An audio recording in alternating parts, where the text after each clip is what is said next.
Ebusia da munye na asese da wokan ho me de nananom nsem e de bremo na na yatena se na enum ya na eye asante edi emfie eduokono baako emfie eduokono baako ya asante restoration as asante confederacy to 1935 afia pem hankono eduasa enum a asante eka wo ho ebomu ebio no ebra nana prempe broni be che ne course shows obae na asante nkabomu no eno ne yatena se ba besua ho ade ebra nana prempe course shows no enhyehyɛ be na broni ye no wachire na enhyehyɛ no so ekosi sen na ebra ehun ko hia se asante sa ka ho bomu no nananom dodo sen ene be ka asante ho suai de kire yiro Asantehene na sabre no so no Asantehene ben na se bi no odi ade se Asantehene eno nti ene de wosi hu efa Ashanti Confederacy to hu a esi eye 1935 no eno ne yatena se yede hu adesua nyina ede ebremo eno nti ya na se yetese bi mu kase nananom mu bi kase omoma Asante da omoma soma Asante da anaso mmeka Asante ho da ene yemfa adesua nyina mra na wiye ne ehu se no ka ho anaso se no omo ho enka ho ene mene general form nua be ma ne yatena se a yede abakosem kroje enka nsuo no yede ebesom kase de ne yemamfuze ma memma nua tena se na fensi yemfa adesua na nkasa no emfa emrem enua we de ma yenyina yetiri nkon etiri da ede eja Asante adesua Asante Confederacy to 1935 in Kabomu no ehu adesua no na ansa na yebekomu ankasa no ma yenhwe mfiri ebra yede yebeche na na prempe ede ne cause shows no abrofo mo ka akire ene nhyehyɛ omo ye akire a nhyehyɛ na amoa enam so ma Confederacy to no ebae the tell say free 1826 a katamaso tokwa ne ba so na omo pa ya se ofiri ho no ena omo sha asesom didi be mo anti 1862 ena Mina Castle who transfer of ownership no eso didi mu na ba sagranti tokwa no ema Ghana tuosri ebe say amoafo ema ebu be say edu amoafo na aka ya no ena echi obehye no say amoafo 31st January 1874 no obehye Kumase ya Asantehene ahemfie 6 February 1874 na so was started kono free a friend say amoafo ho a friend bembe kwai no the bembe amoafo oda so ho no ho no wo kon no mo kon no daben 31st January ema sebi nana dance kra etoye nti eno achi no mo de ba ya beduru Kumase 6 February ema mo shi Kumase okay na ebra saa time na ohina oteso na efe no kofika kare no ka ho ntina kofika kare obetu obehwere na konya Asante tu na de so na nye direct referee no but na no hyehye akiri say no mo so handle name bi administrative name bi no mo tu na de so around August October of that year no mo tu ni wi no mo de ni nua a odi na chi mensa boss be di ade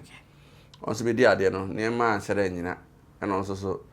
Asante Sentu na de so 1883 ena ye cha no ye hema no ne ba Kofi Agyeman be di ade on ne ba ne fe no kwakudia kuma I me kan obro from kwakudia the second odi ade for just 42 days 11th June ye na ye cha pesa ne ba keto afa na Kofi Agyeman edi ade ena aprepre kakra ba ho enti ntokwa kakra ba ho ama 1888 ni asem no kwa wie na nese be machine bo ada ne e friend say Kofi Agyeman to na afi de Kofi Agyeman din konim no be ya Asantehene obe ya Asantehene akonya din no e de kwakudia asemu ana kwakudia otoso miensa no be di ade ni mu no ene ko ba se broni te se obi fufura ba ene oto nkra so person ne ye hiamu no ba Asantehene mu 1896 oba ya no ba na se de oba asomje se na mo de tu asom no be duru na omo de surprise attack ba na Asantehene se omo so bi abewu nti so person ye baswata de ne for no mu nko ena ne maame Asantehene ma ye chance ye se me banko antimi nkomeko na ahemfo bi ka sɛ mpene ma hene nkwa konom so di akyire bi nti omo di akyire no na omo ne ode omo kɔ Cape Coast Castle akyire no na osa hu sɛ asantefo ta besra no hododo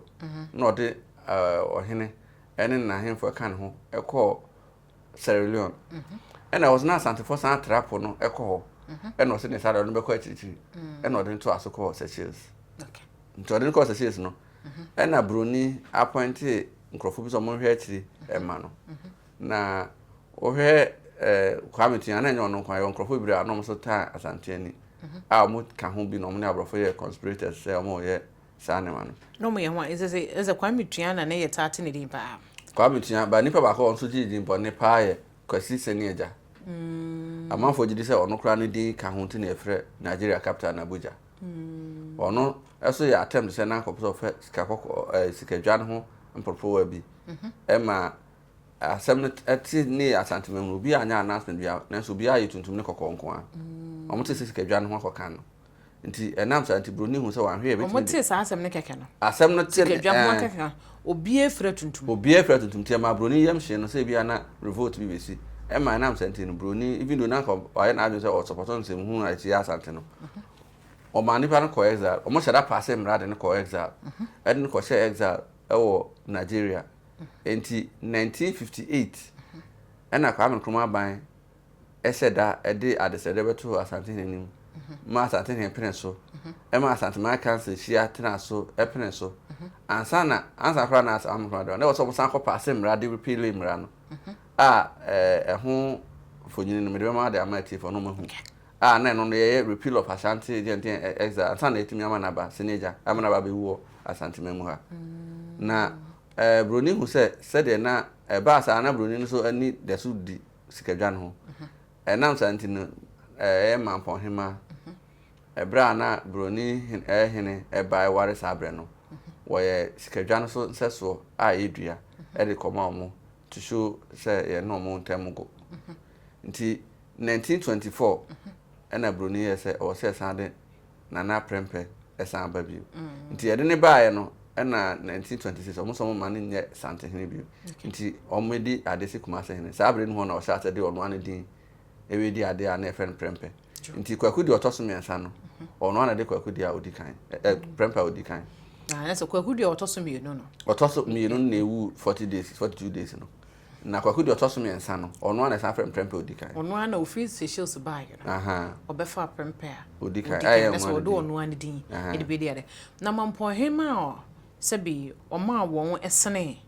eye sikadwa seso e de koma Broni ne friend say ɛno de gye me kɔ hwɛ din no efi sɛ minim din no na de ba kɔ sɛ ye san kai fa ye prepare first no sɛ sabi ye kɔgye ni free tepaba ne nti e bra ɔde ne kɔ Seychelles no nanka Asantefo hu so mun tifo fra na mun tifo tepaba ne ka kyerɛ mo sɛ ɔno ane ba no na ɔkɔ kodi mfie ahanu kra na ɔmu dagye so abedru ne kuro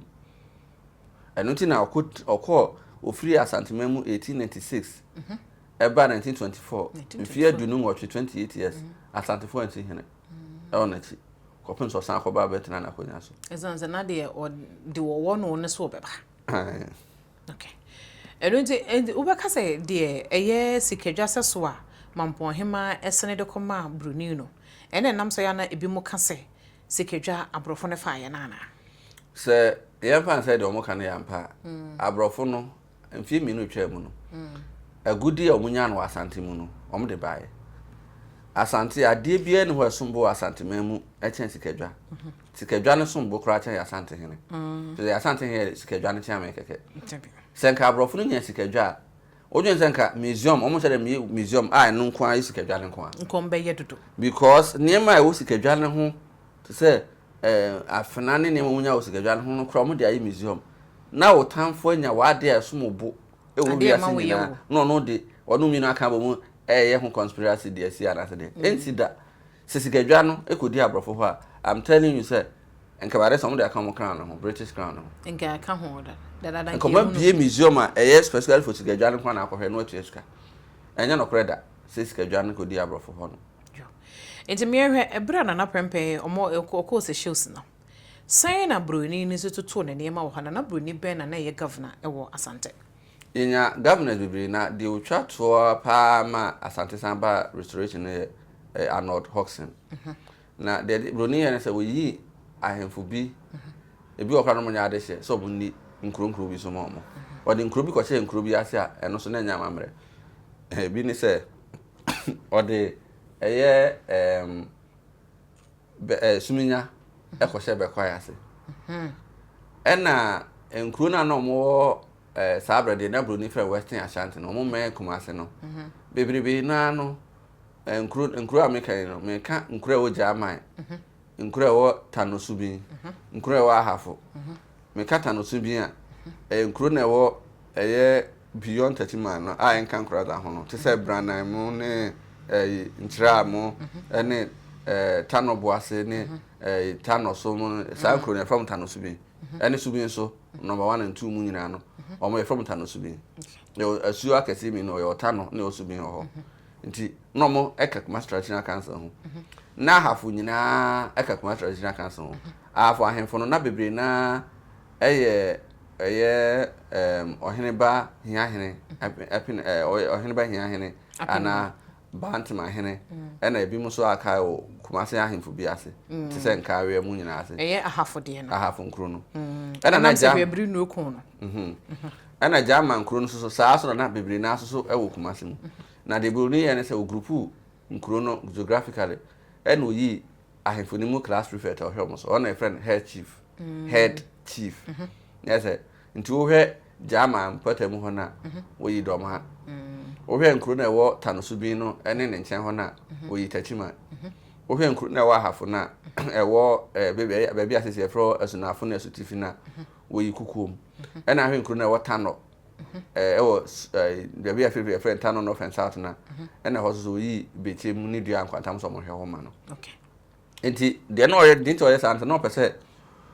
omo feel comfortable so omo ye independent saa no se ko ba se pese se Asante bi ma omo benye omo ho se omo nte ase se omo san ba be hye omo beti atua nto meti atua sa ntina na broni esa no hwe na hwe no ena osande Asantehene bae na brebe na oyi wo chemu a o ma drobo nso so enkuru bi so ko share drobo nso ase eno ne ekiri na o create districts nti district capitals se kurubia atumpon anu apejo mayo mama hene nti eba ho nti prepare the second be ekiri na ebe restoration no obema prepare the second achecha ahemfo no into 4 categories nti ne o A B C D ana ye woto a na A fotua eso chen de B fotua na B for so de so chen de C fotua nti prepare the second ne be sa ne ma no enyen so yo eno nti ebra omochichi mu no ye class omochichi mu a head chiefs no ededadeda o wano no enso am yesu yan say na bekwai esumunya ko share bekwai mu kuma wo mu ne won waka no so ekọ hemfa ho no ne nyinya bi se bi a kuro bi se afija ase no ipija omo nti e ma sa kuro no ebeye akese ense afija ase ne ma wo nyina ko share afija ase mu nti ma na opese o create problem bi nti o he na kuro no otumi ehera apija kuro bi no de no mo friend district commissioner okay ne na abetena ho na broni abetena to betena ho a ifiri okọ no mo ye developmental project o na ma okuro no nya nim aten kuro aka no nti opeja fence afija ase ma afija ase ba beye ma hene afija ase de oba beye ma hene kwa menkoma time but the ten say asase o ye ne district capital ai wo ho be pin sabre na kumawu ene asokore a omo ya ma hene ni nyina ko hye afija ase o district ni mu ena no wa ma afija ase hene so ade no afiri kumase ade no afiri mampon nti yakoba se eduru bi na wo kasa afija ase hene ko so antre mampon no no so hu no se oso aso mbe se ne makra so no mo se no nti by time ebi Asante be no so mo sen kan bom no o ka mo nyi because omo hye bi ma se na abede omo ho for a long time omo feel so independent na fe de ye den na ekoba se afi omo se hia Asante bio de ekoba ba ko de se asemi ko so wo wawase da tin be kan ho asem ene se sikadwa no ekosi ye de kosi ejase for de kosi ewo duma ne wawase mpatam ho nwuram ba bi ena omo ye akwan ena jasewa fo no a mo wen ni bi ni ba bi e wo no na nkomo ye omo pa family sen nkomo be so mo ekofa na sikadwan se ase bibi se chobos mu ene de ase ba bi a na nkrofo gade o man ho se do mo do afu ena sa nkrofo no bi ekọ sene eja ne nkrofo ye se nkomo kwa akotonton ho ne ma akodi na se dana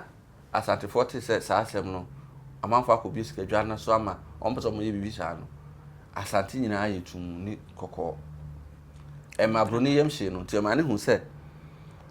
enwo sa no no dwen se wa fa Asante no hu tie ma ne hu se tumi no da so ho nti ma broni ye announcement se osere omo a onko ho da na emfa ho ne ba bi ewo ne hu kwanba o ma na srafo bi an kompatem ho enko e bibia nti da asen bekọ wawase ne ne wawase fo akodi hu wawase hina akodi hu komo na na wo supanyini nti ombe chirechire mu amu se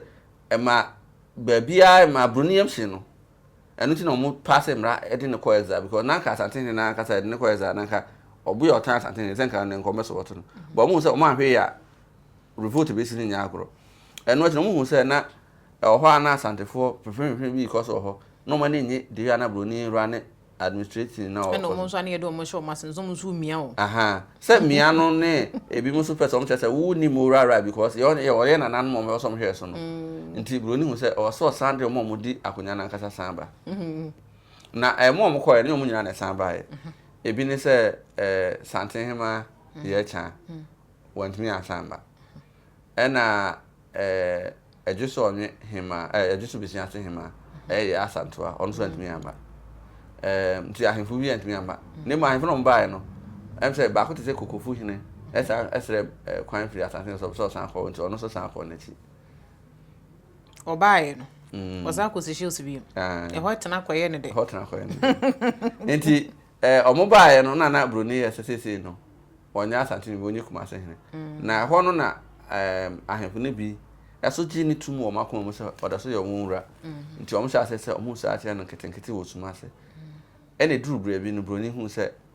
e wo se se na be asomdwe be ba no o san ma Asante san ba bom bi ne no de ensi wo prempe odikan abreso esi wo ne wo fa ase abreso nti prempe odikan wo wu bre ben e na ne wo fa so ba bre ben ansa na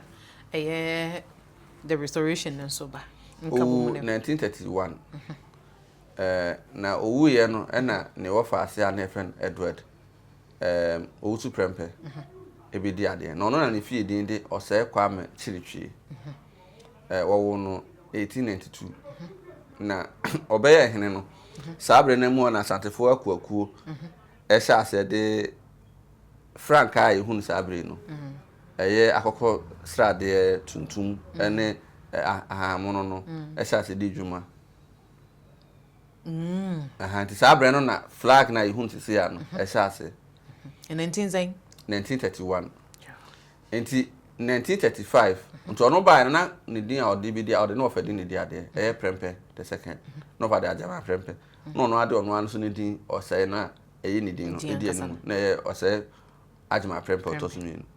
nti one ahemfo no kodidi nkomo mako asase na bi yese omo mpene omo person be san ba pie mu ne ye nhya ase na eyi nemum by the time you be free 1934 abi 35 na ahemfo nyina ate ase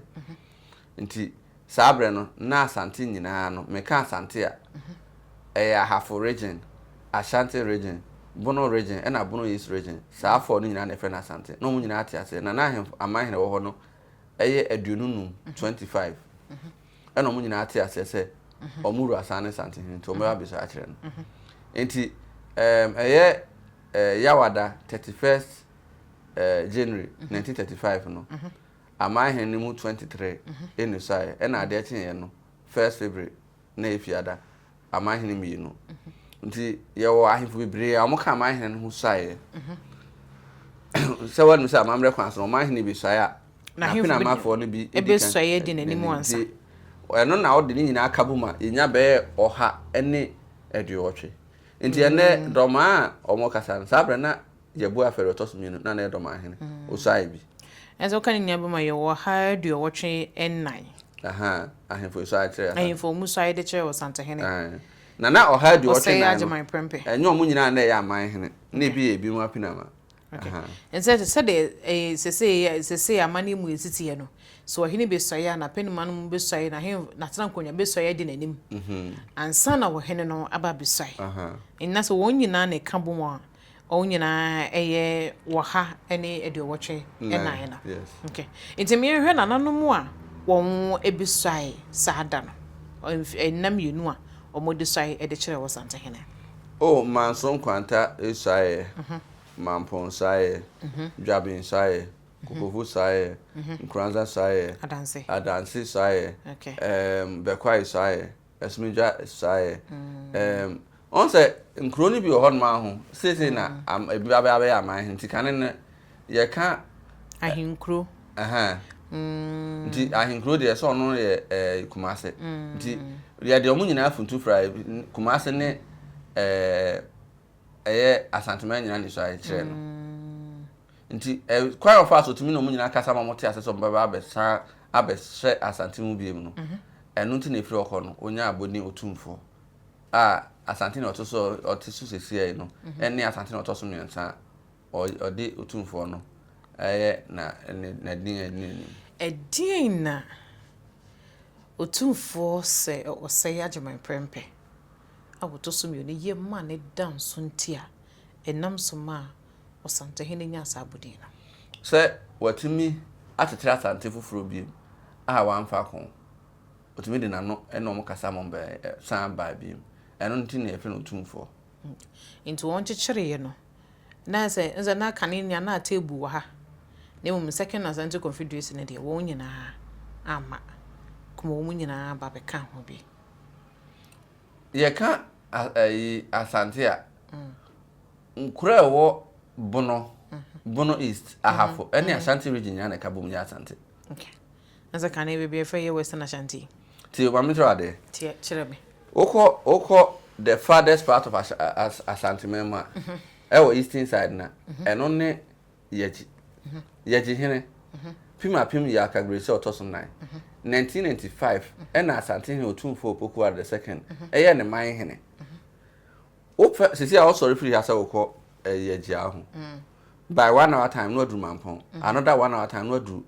be edwira. By another 1 hour time roughly now we atebubu. By another 1 hour time asa no adru yeji. Sa nkro na ewo ho ni nyina no. No nyina e hye mampon.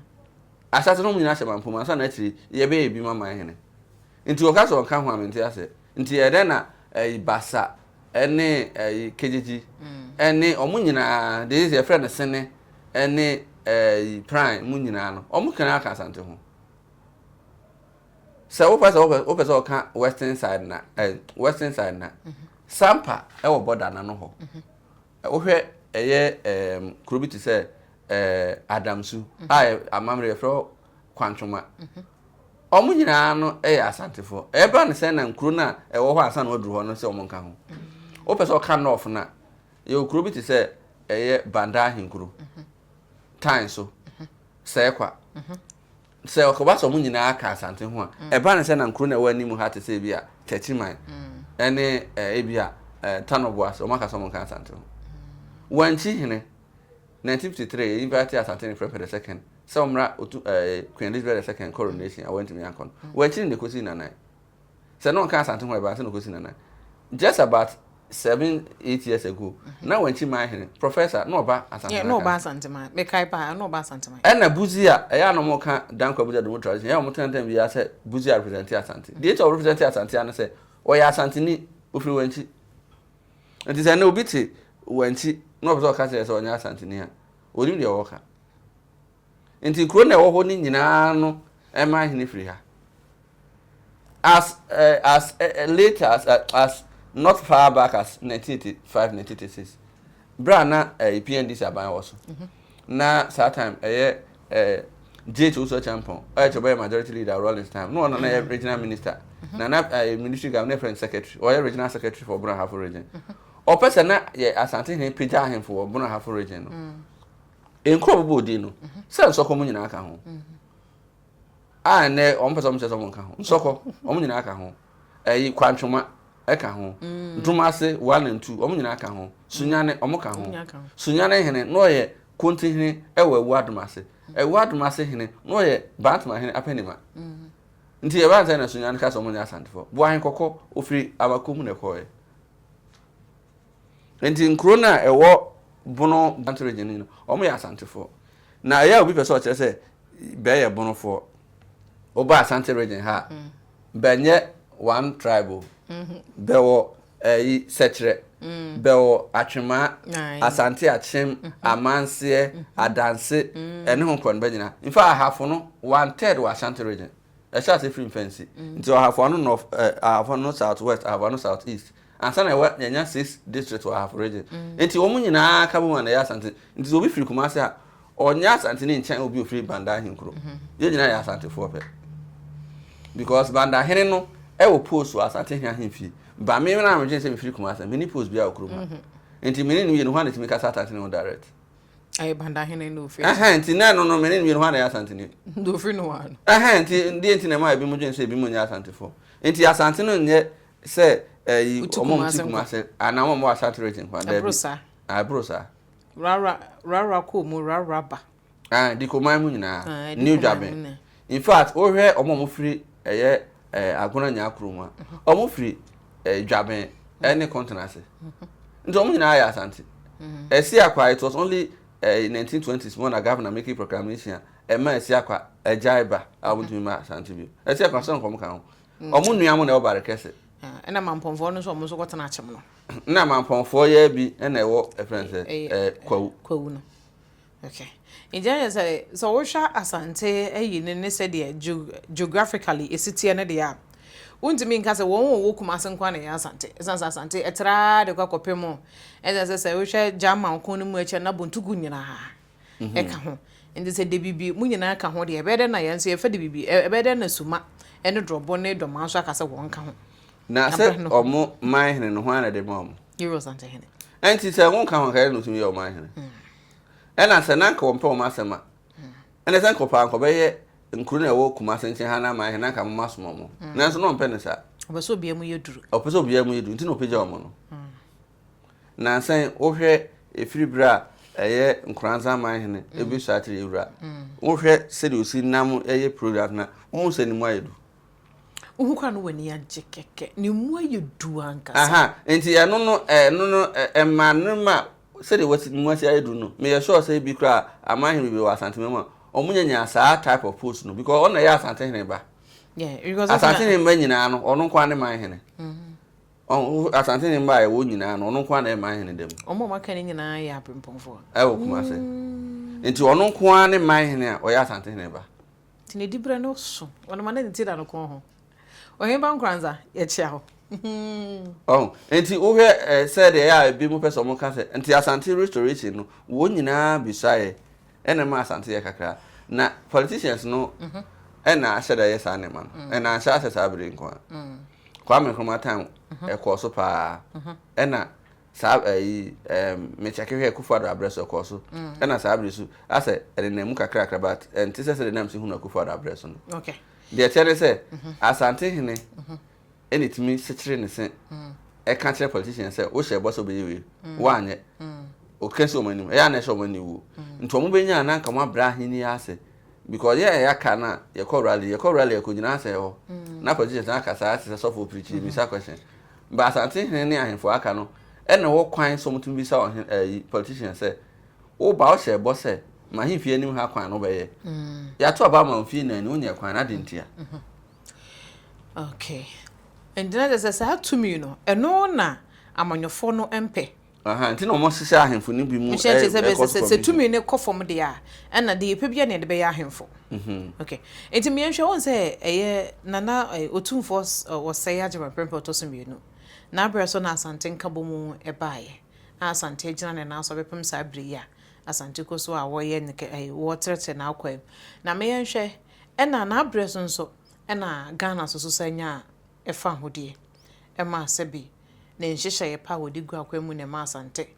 egusu agina brane Asante ye very a plain is second like ne dwumadi a wodi no wo dodoma mu amrabata ho no egusu gina brane bepem ne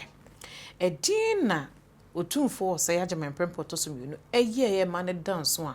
ama Asante gusu kura ne tumi mu a ebepem na asabre ya amanyo kro bie ni honom a ade ba kwa prempo the second year ne say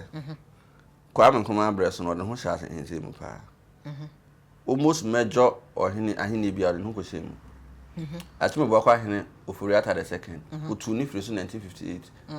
e ma ne ko exile so ma ne ma atumi bo kwa asase so esi amwakwata the fourth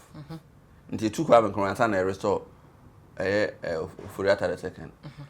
uko dagbon aho se se me ba so ho no kwakumanu na ko de no ko shemu se sa abre ni mu ho no de otosi ni ekọ ne krechi a andane na also be di ade o se dade ne ho ko share sa amre no esko se ho nso boko nsense ma course no kwakumanu play role pa o sa ne manu nkuru bi te se adanse nkuru no bibire o ha otu ahemfo e wo so e de ahemfo fro si so one of the reasons that I went to me and touch Asantehene ne say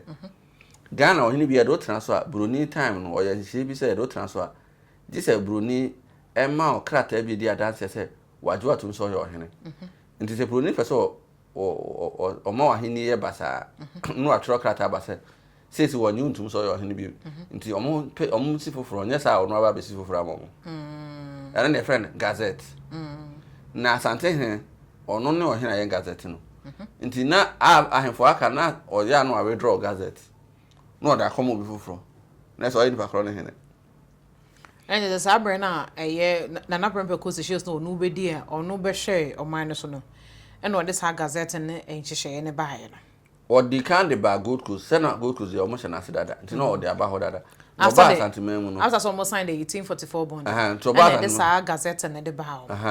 o ba Asantehene no de sa na wale bi so bae na mu ntumi fa nkwa Asantehene ho because sa de na no mo de batare aware ho because before abroni be ba ha no so until somewhere 1898 no naka ye ni aware I register na ko ware ofi ana kwa aware really tu ko ware obi ko ware oba won papa wa na no anu abayo yere nti broni na de bibi ba se o se sama akrata edi adanse se wa ware nti eno bi na odi bi ba hini we friend gazette nti uyo hini ne ama gazette ana se wonyo hini odimu na Asantehene de no oni bi nti wontumi na aban ntumi fa kwam so ko withdraw ne de nti e ka ho ntina na Asantehene adane something like necessary evil ma kwakumanu aban nti na ahwa ebra kwakumanu aban ne toye no one of the first people ko bisa questions say Asantehene about the views on the course and so ntina frifa ebenya abodin okatachi no I didn't obey say okamom tu aban go play na aban ne tete ahemfo ene ahenie na that be be say sua kwakumanu aban ene ne yemode ya ahenie e Ghana nti do you know tete ahenie ne ahemfo no bra ofio no say o ye katachi so to me kan homo mutu ni aban fio okay injanze efri ho didi mu na ba bepem sabre nti efri sabre no no ma hu say on sa abrofo ne ba Ghana no tokwa kese omko ye nyina no omo ne Ghana fo anko Asante no mo ne omko Asante nkwa no mo ne kwan nti na ya na ye ka ye na asase ni no mo ka moja ina na mhwegu fom no hwengu akodua dikopim bo ahia na ntu sa ahemfo no mo wa Asante no na to moja to homa asase we ye na asase ya na say eye omo ye honorary parade de ma Euro Asantehene ye to edema no die ye omayan kase ye gina ye no enye God bless our homeland Ghana no nyom na ye to a ye ka say na nanu mahwie omoja to ho ye na asase ni Ghana for be na de omoja ko to ho obi ani politicians no bi ani ho Asante ahemfo na she da kan say kume me mind Ghana ni bia no ko gina ba bia kan say nkuno ne mind politicians obi ani ho nti ma abrofo no hihye nyina mu no mo hu ne say Asantehene ye soronko wa ahemfo nyina mu nti na constitution bi a Ghana ye bia no ye said am Asantehene special recognition because ono nko ane hene a ogina abrofo na enim no mko ye nti bi before independence of the SCC friend Ghana no ye de Colonial SCC so na free wi ase am mpanyimfo so momra bi no sa kam na de friend Ghana se ni nyamba ye no ye to ye safre Asantehene prepare the second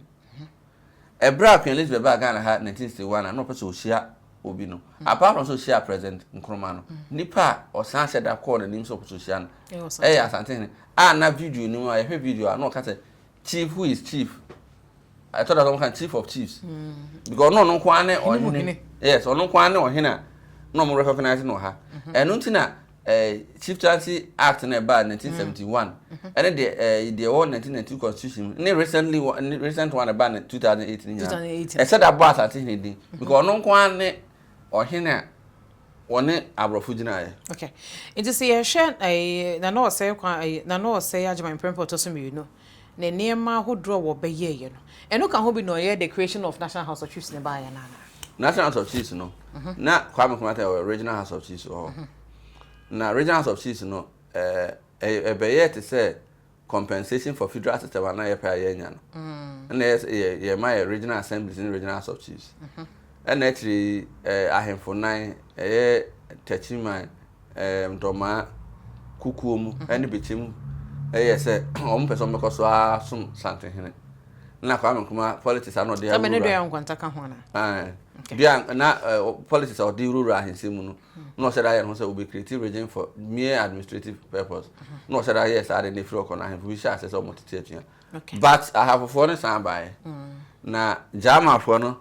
ene Tanosubi area ho ne bi mama na enam din or the two so say bono I have a region it no if you come home some different tribe okay enti mayen hwe so hwe say ade na nadoma hene be mfie na mu no asa won montan sua bakwa so wonim sa afi no ahyase obeka said de bia Doma has always been a tool of distraction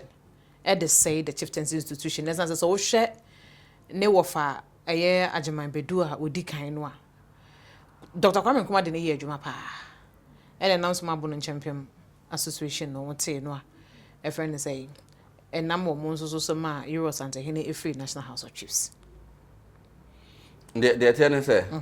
I think around 1956 or so, oh baby. I'm saying around 1956. And na Asante man Ishia. Na nada no man said I'm for mo. Nti no hene bia address amfa ni man ye no. Ti say do mo ba asetena. And na do ma hene. Afa na ho kuntan no de adebo. Rectangular gold plate no ato ne kom. Ena Asantehene ahen kwa na ye se ene de obi amfa ne ho nti onyi na won pese obi no mo yi ansa na okotena ase nti o mo pon dwumadi na o mo de na de ma no na o so mo gu n'anim ase nti o ma bi ne fro ko sha se influence am for se kwan wa na say agema bedu di kan no ene o mo to ma no Asantefo no mo ye CPP fo alo mo to ma CPP pa ne du ba bi no mo hu se ase Ghana concentration na ya akọ Accra nti omu sa say dada asem bi ya ba nti na no mo pe federal system no and nti na be ha na ahemfo o ho akesi ni nyina no mo so nya federal system bi ompe ebi ni achimo ba kwa ma ahene ebi funu ne okono of nti na mo ti Muslim association partner no mo nya pe federal system na anye yi no no mo ye say ene ye mate mo ho afiri CPP mu na mo kwati NLM ne ho ko ne ba no se na mo de be pre federal system no nti eno so etimi amba so no na kwa Nkrumah hu ni say ahemfo no bebre empe CPP na say because of the way our concentrated Ghana in our Accra. And of course, I have to say, as my duty, Senebeya, on back also division among chiefs. International House of Chiefs in 1969. Bye, no, as I said, I'm going to Asantehene in the president. Indeed,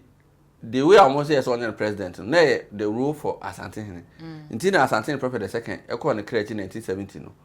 Upoko the second by no.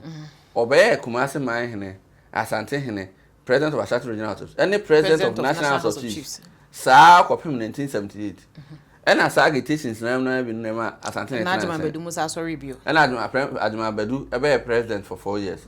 And the Sunday to Puku Asamba beam. Naturally, the other man for year contention from Nema Asantehene Twin who free. In the so said ye na and she any city and any currently said ye. I said, no, you ever pet an events in National House of Chiefs or Monshire any baby as say, or more a dress or mamma home cry, a bit more ama home cry, mamma, your 4 wooden mamma's say, a baby do baby a drone. You ever pep brain a shim. In 2 back cancer, say, you know, near my hood, why I na out of my henny yana. And yet, the no of our bedi na dear will find a dean. esana wodi kan twade to ho so wo ye bibidi eti Asante no eno no na dom ahene wo to so ya na eno no what was but influenced a lot by politics. I didn't know what say Because all ye ni nyina no a security threat e ma Ghana. But all ye no politicians no so. okay Se me na mkoye sa na mani bia nkachi matum dada. okay But anema all ye no ebi ma yi bia me de makotum na ono gu so ye. Nti na no mo say for example mo say na Sedu Abagiri. Why no so yo hene Abraham yo hene. Nti ache no. Farouk aye no so yo hene Osampa. Abraham yo hene. One nam ho. ye nche no Also no cause a lot of havoc by a source of so. Obi to me jina say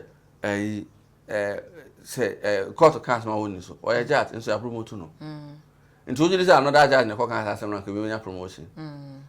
Nti niam a oye no cause havoc to the peace of the nation. But National of Peace ehun. National Peace Council ehun.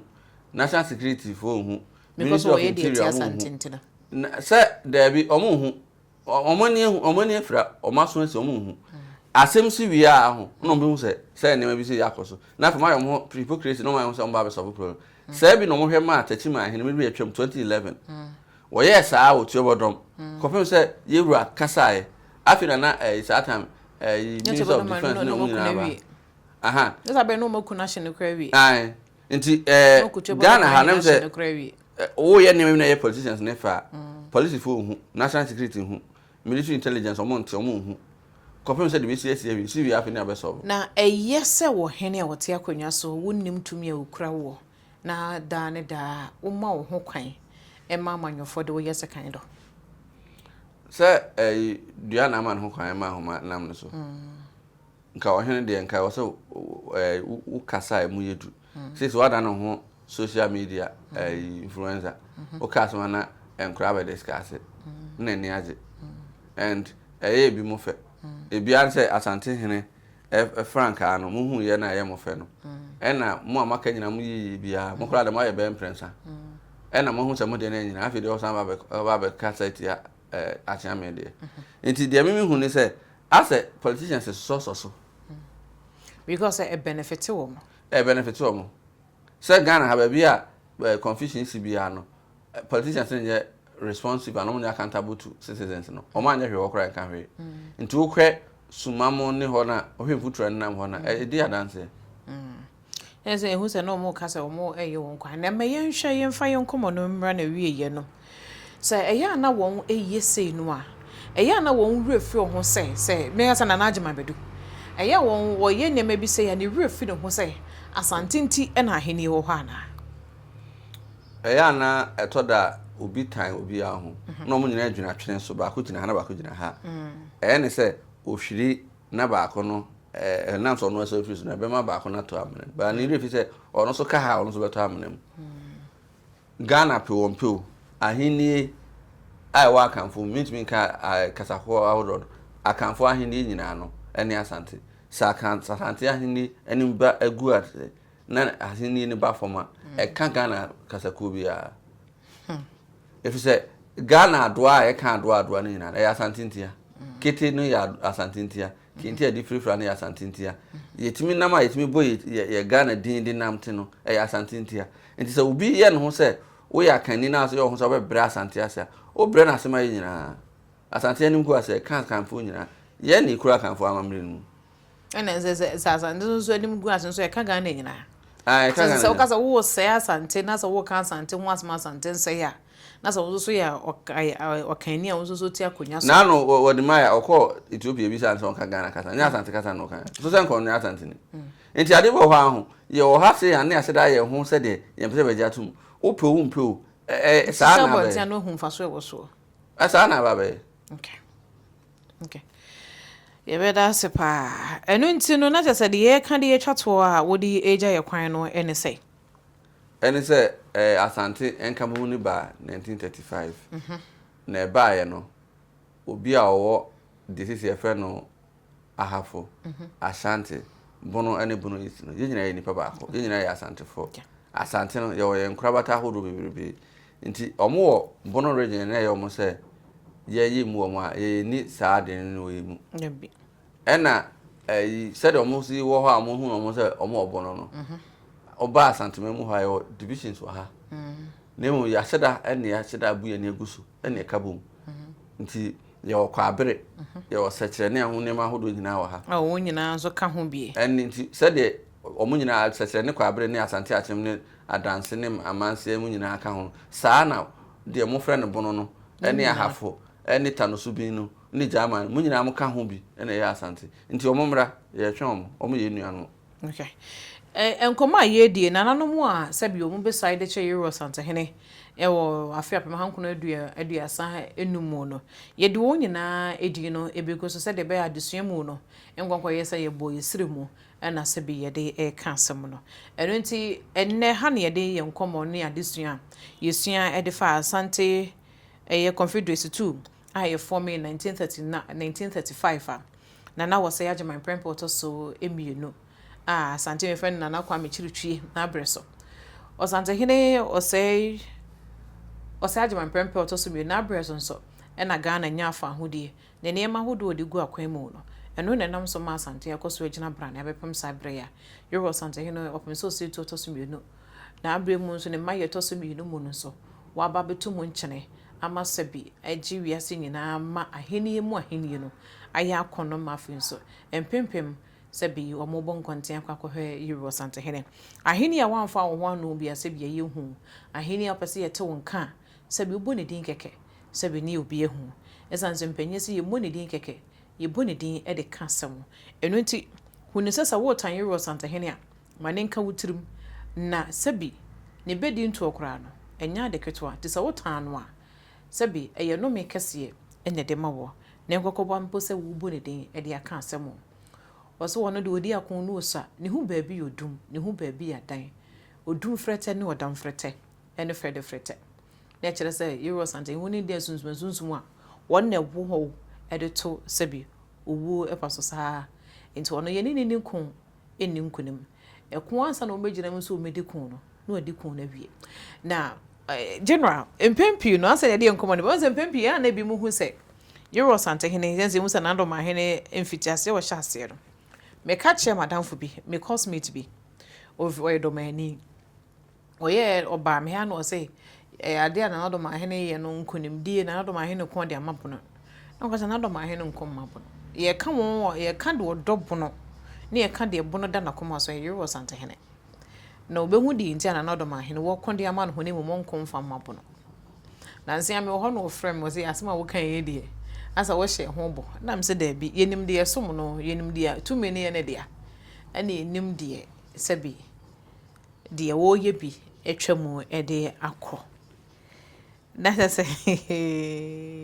enje beti burukum nka ho